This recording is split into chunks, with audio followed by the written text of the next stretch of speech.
Whoa.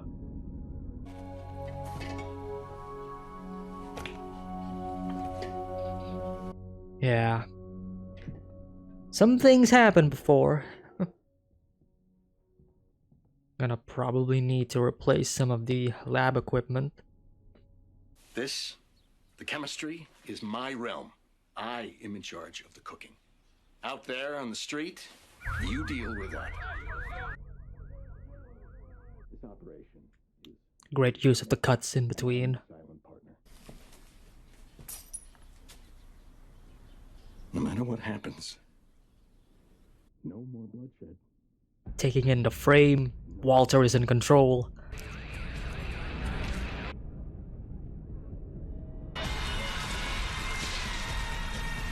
Holy shit. Yo, what happened? So this is like after the chemo, but like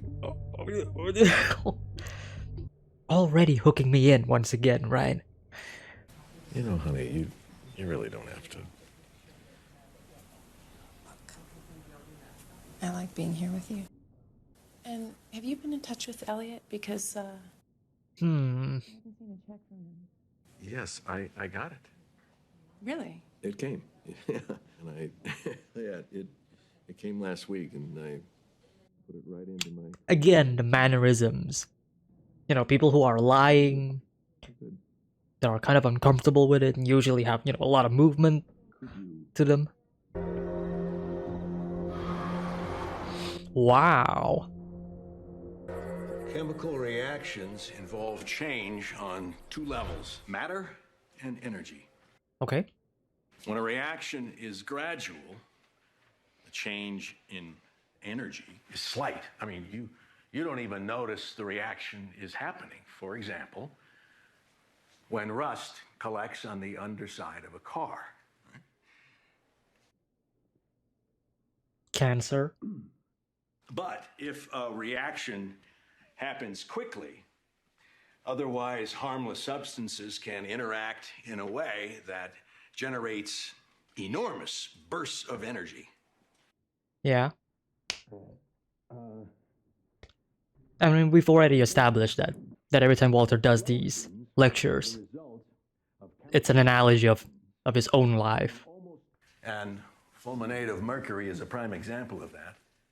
The faster they undergo change, the more violent the explosion. The more violent the person. You okay?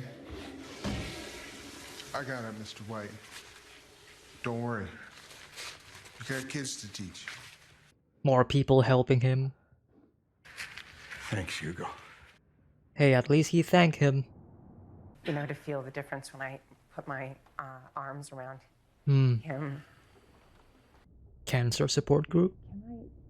When you're coming home so late and we're just left wondering where you are. I mean, we know where he goes. I like to be alone. I mean, at times. And it's not about you, really. It's just that sometimes... It's a lie, but it's a pretty good lie. Because, you know, like, you can understand if somebody wants to be alone. Yeah. Maybe knowing what you do when you're alone. Ah, they're pushing it. Make it easier for your family to be more accepting of whatever it is you do. I like to go on walks. Again, another pretty good lie. Times a week. Because it's believable, right? Enjoy the nature. You know, the cacti, vegetation. The truth within the lie. I love it. Nice POV shot. Like, you can see how struggling it is for Walter. Yeah. You dizzy? That shit? No. I'm just dizzy. Yeah. Oh, God. Sit down. I can burn it up. I gotta make this off. Sit down. Get some air. Doesn't want Jesse to touch him, right? Get off of me. I can do this on my own. Whoa. That rash. What are you gonna tell me? Tell you what. Cancer. You got it, right? How did you know? My aunt had one of those dots on her. Ah. This is good though. Little bonding experience. Jesse knowing a few things. Your aunt. Yeah, talk about it. Bad enough. She didn't last long. 7 months. Ooh. Not really the hopeful answer that Walt probably wanted, but You gonna be able to finish the batch? Yes.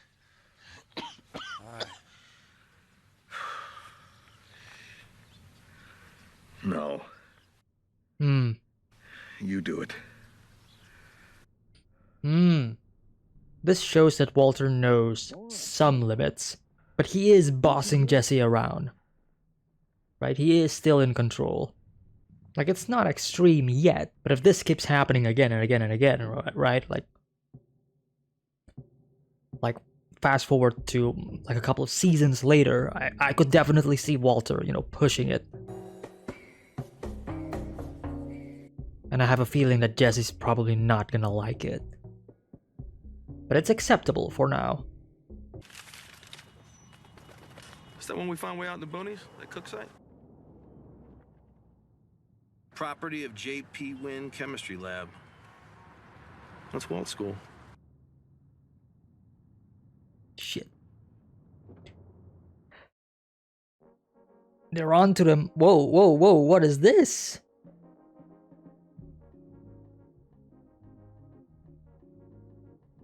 Love some of those angles. Man, Breaking Bad montages are always fun. And the song choices are always on point. The constant Dutch tilts just kind of makes it a bit dizzy.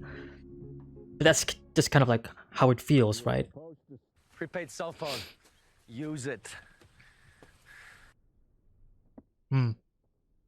26 big ones. Whoa. $26,000? No, that's 2,600. Not enough? You may know a lot about chemistry, man, but you don't know jack about slinging dope. Yeah. Expectations slightly too high. We have to move our product in bulk, wholesale. Now, how do we do that? Well, you gotta expand more. Like, find the right It's buyer. like a distributor? Yes. Mm-hmm. Do you know anyone like that? Yeah, I mean, I used to. Until you killed him.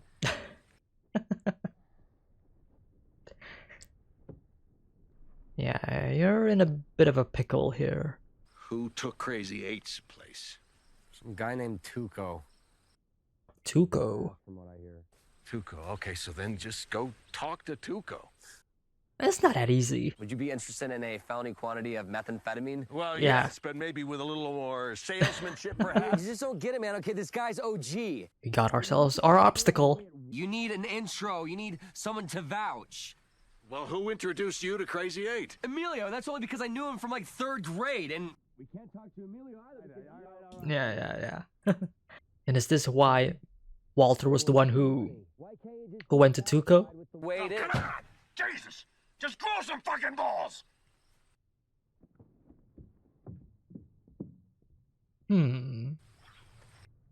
Yeah, Jesse. Wow, indeed. Like, if you're so into it, Walt, then why don't you do it? Which is what I'm trying to say, right? In the beginning of the episode, Walt probably went there in Jesse's place to try to sell it.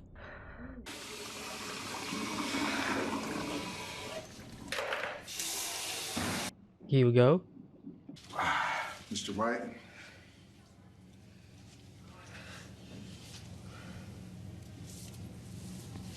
Thank you, Hugo. Oh, that's sweet of him. That's candy, right? Just to, for his breath, right? Are you up for having a visitor? Hey, buddy. Right, it's about the mask. Chick's got an ass like an onion. Makes me want to cry. Oh, Hank. This should be interesting. Also, the fact that Hank now knows that Walter is, doing Do you recognize marijuana. that? Huh? Hmm. I don't understand how that came from here. Well, I was hoping you could help me with that. We found it near an abandoned car. It belonged to one of our snitches. A snitch? That was Crazy 8, right? Or was it Emilio? No, I mean, I'm not. Oh wait, Crazy 8 is Emilio. I'll need to take a look at that inventory. Sure. Well, look, I know they're your students, but do not underestimate them. Big mistake. Are there any other respirators? No, because I'm counting. Do not underestimate Jesse. That's the vibe that I'm getting. You gotta keep better watch over your turf. I will. We don't want people to start wondering about you, right? Oh, that look. Oh. They are 100% building like this conflict, this like fraction between Walt and Hank. Like one of these days Hank is gonna figure it out, and I don't know when that is gonna be, but it's going to be a really difficult choice for Hank to do, right? And also for Walt. Tuco, what's happening, my brother? Whoa, look at this dude. He got that drip. Look at his outfit. Break out the ice. Holding the knife like he has. You know he has power, right? Booyah! Wow! this kicks like a mule with his balls wrapped in duct tape. Wow! Where'd you get it? We got a deal. See, I told you Tuco would hook you up. Cool. But I haven't said how much. I'm pretty sure there's gonna be a catch, right? It's all right. Don't sweat it. It's all good. It's good. Go on. Get out of here. Really? About the money. You get it. Hmm. You want me to float 35 G's? It's about trust. You don't trust me? Hmm. Yeah. No, hey, it's not. Don't front, dude. Tuco's good for it.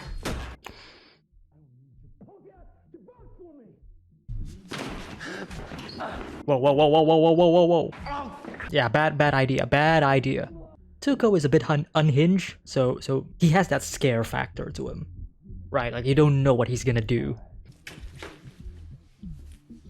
Up front. Okay, but what's the catch though? Like I am so uneased right now. Don't, yeah.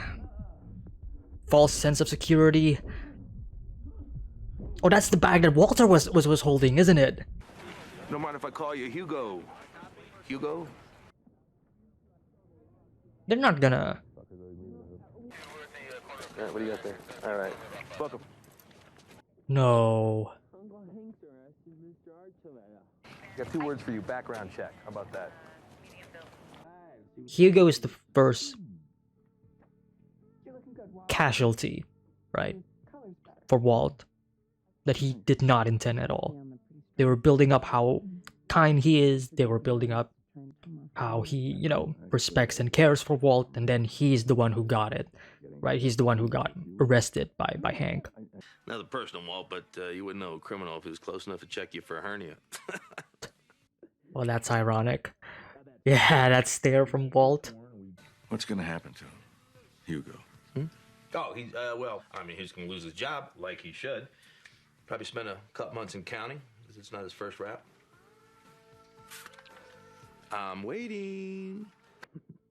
Yeah, Walter's like thinking in his mind what he's gonna do, planning ahead. I'm all in. The symbolism. All in. No going back. Oh, this dialogue is great. Nope. Not falling for it, buddy. I fold. The bluff. A handful of nothing. I love how Breaking Bad just does a lot of these like normal things, but their purpose is to like symbolize a lot of the themes and a lot of the stories. It's just so good. Yeah, hair is starting. Yeah, it's happening. You the guy? He's the guy. Yeah, I'm the guy. So you're the cook, huh? Yo, I didn't catch your name. it's best not to say your name, right? Or at least give like an alias. Especially with Hank knowing, you know, especially Hank already on the case.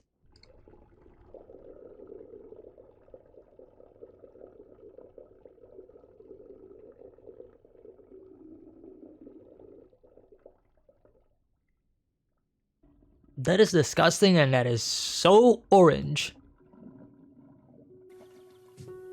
Oh, look at all of those medicines. All those pills. Oh, great shot using the reflection. And it being upside down as well because of, you know. Yeah, it's inevitable, Walt. Surrounded in blue. Wow. Yeah. Morning. Badass dad. Yeah. It fits. At least Walter Jr. is like supportive of him. You know. Here we go, here we go. So how did this place exploded at the start of the episode though? Oh, great shot with the yellow and the red. Yellow symbolizing like the chemicals, red usually symbolizing danger.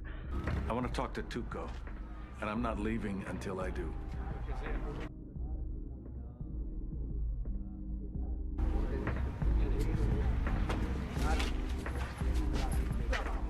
Yeah, this guy knows. He sees it in the eyes, right? In his stare. Oh, this is gonna be great, this is gonna be great.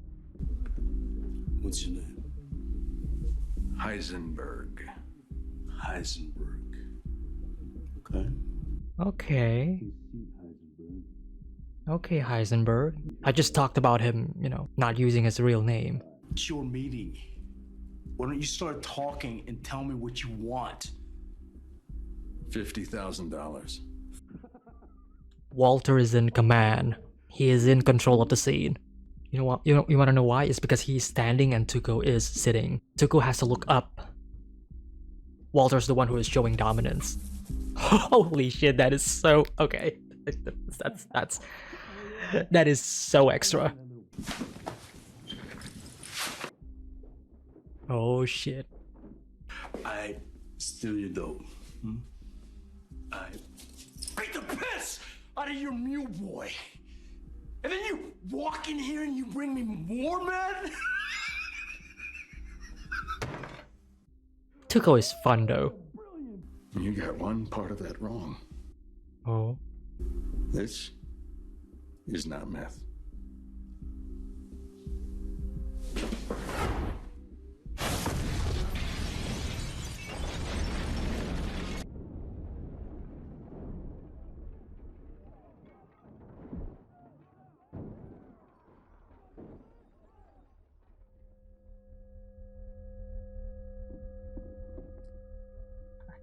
Honestly, I should have seen that coming. Because Walt has done this before, right? In episode... You wanna find out? No, Scanzo, calma! Calma.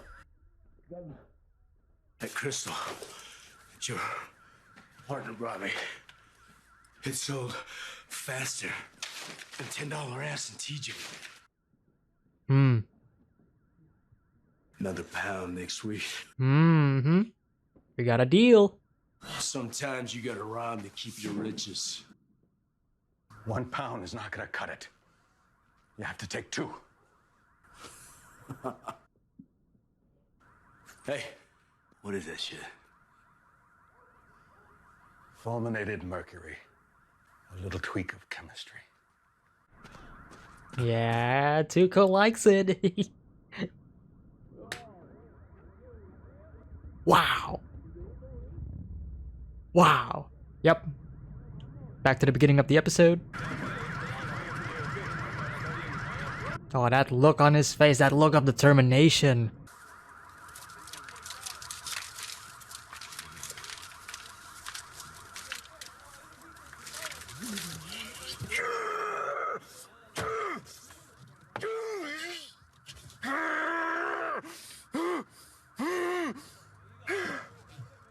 It's only $10 and $20 though that I saw. But either way, he got his message across, right?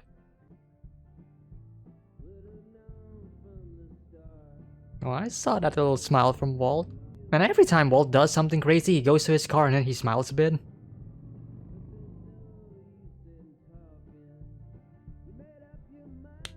Great episode. Wow. It goes without saying, this episode ended with a bang. What a fantastic episode though. Holy wow. Breaking Bad Season 1 Episode 6. Once again. The show just doesn't stop. It just keeps going. It just keeps going. It's just like what Walter said in the beginning, right? The chain reaction that just keeps on going and going and going until it explodes, right? I love it. I love it. I mean, we talked about, you know, I'm speaking of the lecture that Walt gave in the beginning of the episode, right? We talked about this before, multiple times before, right? How with each episode where Walter is giving a lecture, it would then correlate somehow to the episode itself, right? Whether if it's Walter talking about like the body parts that will then correlate with the missing, you know, the missing pieces in episode, what was it, 3? And then, you know, the lecture of, in this episode, right? You don't notice it, right? It's kind of like rust in a car. You don't notice it until it's too late, right? And then it's a chain reaction until it eventually explodes, right? 2 things that it can correlate to. 1, Walter's own cancer, right? You don't notice it until it does. And 2, the literal explosion at the end of the episode, right? Walter is going through this stage of like build-up, right? From the moment he undergoes chemo up until, you know, at the end of the episode when he realizes that Jesse, you know, his partner in crime, who is his one-way ticket into getting, you know, the money, suddenly got busted, right? So naturally he would get angry. Walks up to Tuco and then just goes, "This is not meth."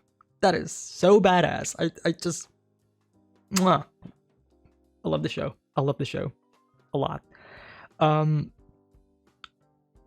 Man, where do I start? This episode has a lot of bonding experiences, right? Walter and Skyler and Walt Jr. again, when they are playing poker. And then, of course, Jesse and Walt. You know what's crazy between all of these? Is that the Jesse and Walt bonding moment here is more effective than the Walter and his family bonding dynamic.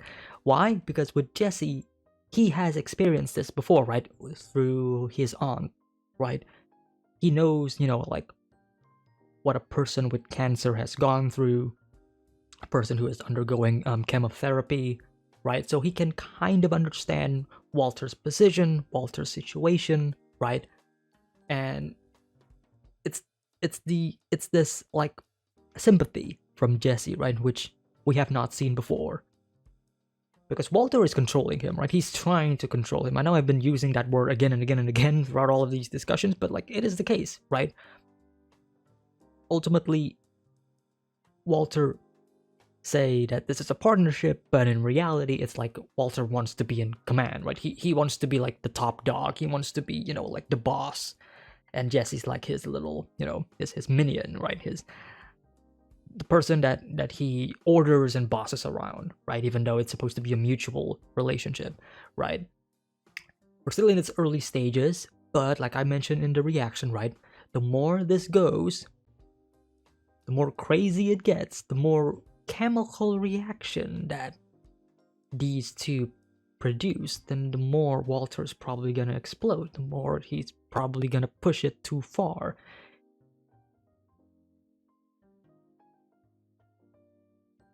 I mean, Jesse already got it, right?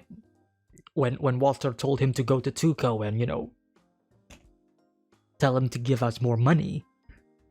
That was Walter's like command for Jesse, right? That's his order. Jesse agrees, does it and ends up in the hospital, right? But regardless, they are bonding. And it's really, how do I describe it? Like, it's really fascinating to see these two, right? These two characters that are polar opposites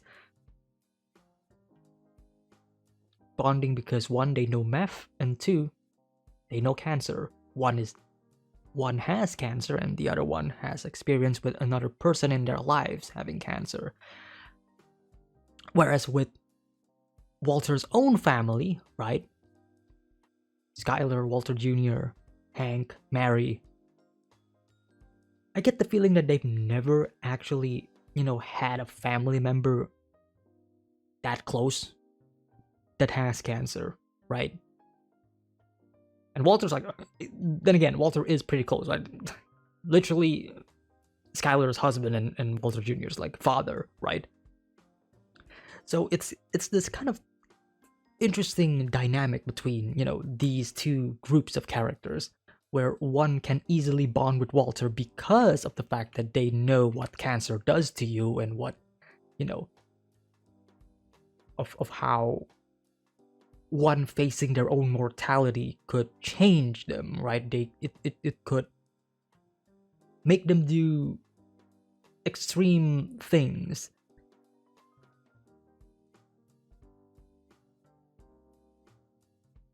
And yet Walter's own family is more like still confused, still dealing with it, still coping about it, right? Having this cancer support group session, right? Trying to figure out what's going on, trying to accept it. And I guess that's like one thing that separates them more, right? Walter's own family is having a hard time accepting it because they are family, right? Because of this really strong connection that they already possess. So ultimately, yeah, of course, it would be hard for them to, to accept the fact that Walter is dying of cancer, right? Even in this moment, right, when they're trying to, play poker and have some fun, it kind of feels forced a bit. In my eyes, it kind of feels like, hey, we're just gonna play poker out of the blue. Like, it just feels like they're trying to spend as much time as they can with Walter. But that's the thing, right? That's forcing time with Walter. And so it kind of feels a bit wrong. Like, Walter kind of feels like he doesn't really want to be here, but he has to support his family and all that stuff. Going back to like the previous episode where Walter does the chemo and all that stuff, not for himself but for his family, right? Well, no, go for himself and wait, how do I word this? You know what I mean. He's doing it not because he wants to, but he's doing it because he wants to make sure that his family can feel all right and shut up about it, right? And kind of feels like he's doing it again here when they're playing poker. They're not really showing it, right? Because the poker scene is mainly used to build up, to build up Walter's own, building his own resolve, right? Going all in, right? No going back. And it is a bluff. I mean, I've talked about it in the reaction for a brief second, but I just love the symbolism once again, right? But then you have Jesse, right? Like I mentioned before. Walter's family members having a hard time coping with it, having a hard time accepting it because they are family. But for Jesse, Walter is not family. Walter is an acquaintance that became a partner. There's no familial bond between the two, so Jesse is more accepting of Walter, right? He's more accepting of, oh, okay, you have cancer, well, that sucks. Okay, you're gonna finish the batch? like nonchalantly, but it's this level of like understanding and level of acceptance that Walter wanted from his family that he never got, right? So Jesse just basically accepting and moving on, right? Right, that's basically Jesse, right? Okay, you got cancer. Moving on. It's that level of like not intruding in his own life that makes Walter far more I don't want to say connected, but far more accepting of Jesse as well, right? Otherwise, these two would be bickering and debating and arguing a lot, just like what happened before in the previous episode with Skylar and Walter, right? Just a small little observation that I'm currently looking at, but it's really, really fascinating. And I've also just noticed this, but when I did say that, Walter's like lecture ties back to like the theme of the episode and cancer and him building up and exploding and all that stuff, I just realized that Walter was also talking about mercury fulminate, which is exactly what he made in the end of the episode, which also causes the bomb. I don't know, it's the little things, it's the little details that I'm noticing here. That's just, that is very interesting. Now listen, the Wonk, the Walt and Hank dynamic. I was trying to say Walt and Hank, but my brain somehow just melted them both into one and called them Wonk. That was wrong. But the Walt and Hank situation, I'm keeping that in. But Walter and Hank, right? Their relationship, it's gonna happen sooner or later, right? Hank is gonna figure it out. Everybody's probably gonna figure it out eventually, right? That's like the obvious trajectory, right? It's a matter of like how we're gonna get there and like how their dynamic and their relationship has built up to that point. But we are slowly like building it, right? Hank and Walter, Hank slowly figuring it out, Hank coming in, interrogating him. And that's the thing, right? Hank is really close to Walter and his family, right? He very much cares for him, especially Walter Jr., right? But that's the problem. That's the problem with Hank, and that's like his flaw. He cares about them too much that he would not consider them to be like a hostile threat. He would not consider them to be what's the word I'm looking for? A suspect, right? That's gonna be his downfall. He's gonna be too blind to see it. And when he does, it's probably gonna be all too late. And it's this, again, like it's this flaw that he has. It's not a flaw. It is, but like that just goes to show like how great of a character he is. And how like complex this whole situation of the story is. But in order for that to happen, like Hank needs to be shown like the full hard-on evidence that, hey, it's Walt. Like he has to see Walt doing it up front to fully realize who he is. Because like if you go back to like the previous episode, right, when they when it was revealed that it wasn't Walter Jr. who was doing crack, it was Walt himself, right?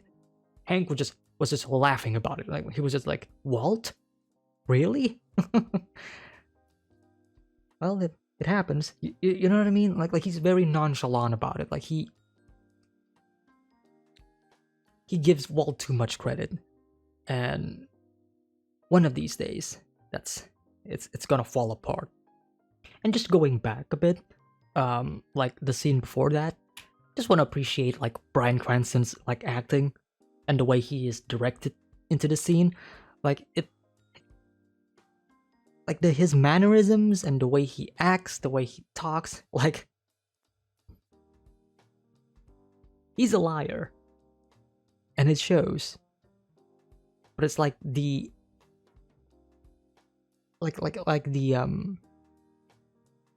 things that a liar would usually do, right?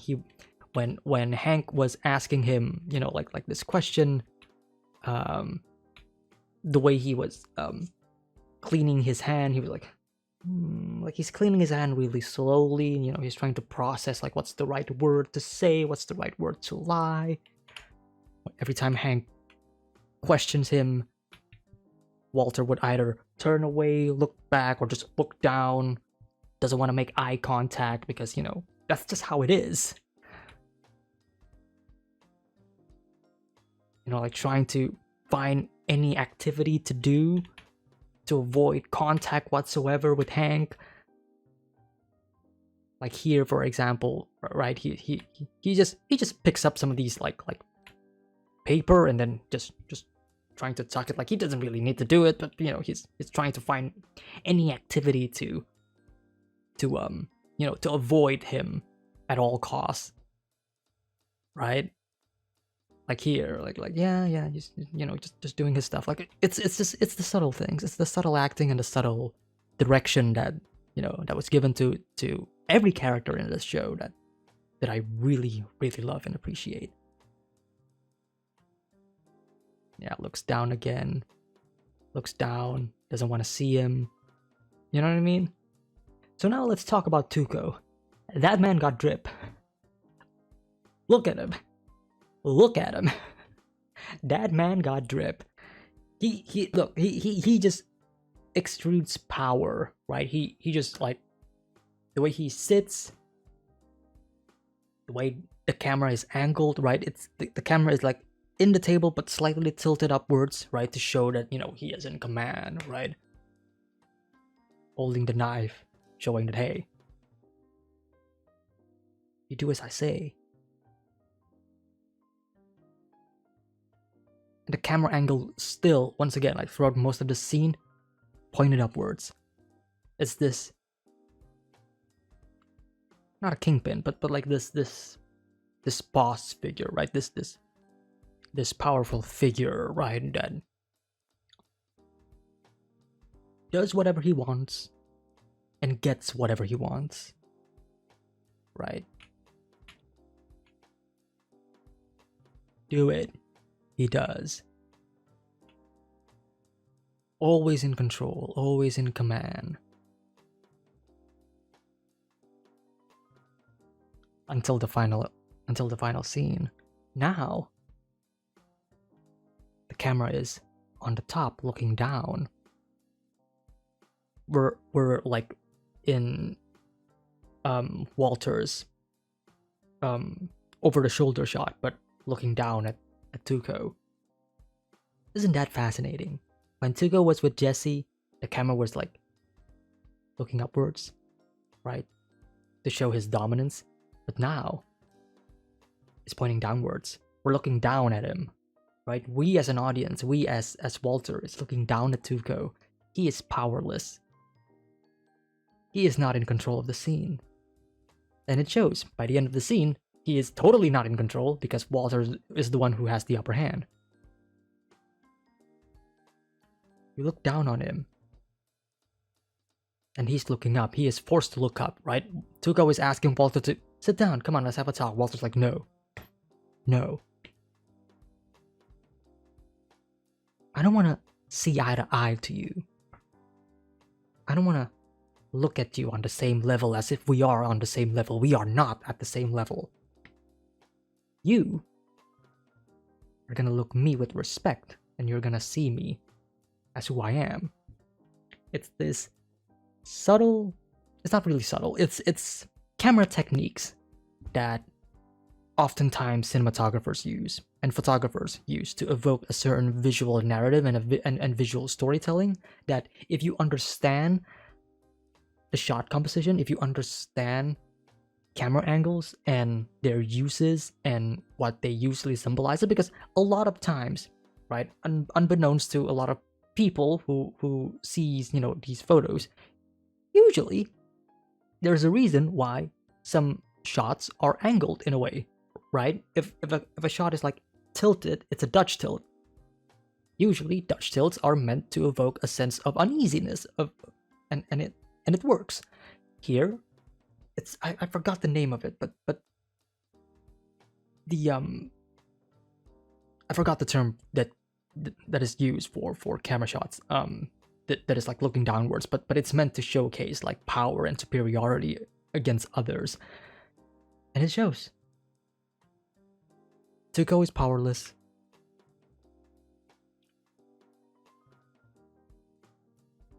And look, once again, right?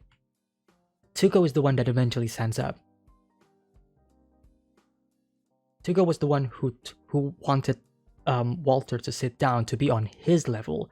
Now he, Tuco, is forced to stand up to be on the same level as Walt. It's those subtle visual storytelling that just works.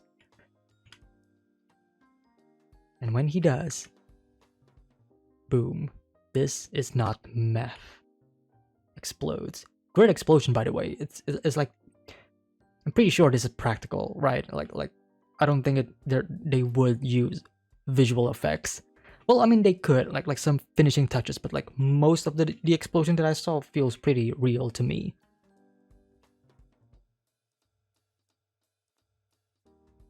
Gives him the money and leaves. Dutch tilt once again, uneasiness. We don't know if Tuco is gonna do it or not, but he does it anyways. Gets the money. A rush of excitement leaves the scene. Wow. And I almost forgot to talk about it. Heisenberg. Walter's alias, Walter's other name, right, that he uses for this business. Heisenberg. What a fitting name. What a fitting name, right?